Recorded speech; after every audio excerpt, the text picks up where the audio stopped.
Happy Holi cupids, welcome to another special vlog जहाँ पे मैं और मेरी कजिन्स मना रहे हैं एक साथ होली।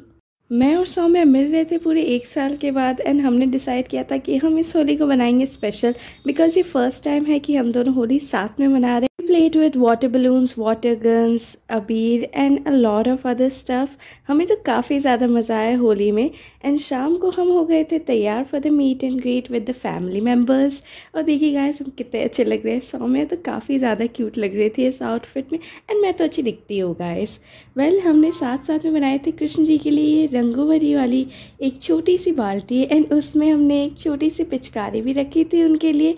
देखिए वो कितने ज़्यादा क्यूट लग रहे हैं। एंड ये थे शाम के स्नैक्स जो कि हमारे घर में होली में बनते हैं, गुजिया और साथ में नमक पारा। इन्हें खा के सच में गाइस मज़ा आ गया था। इन्हें खाने का असली मज़ा तो सिर्फ होली में ही आता है। So that is it for today guys and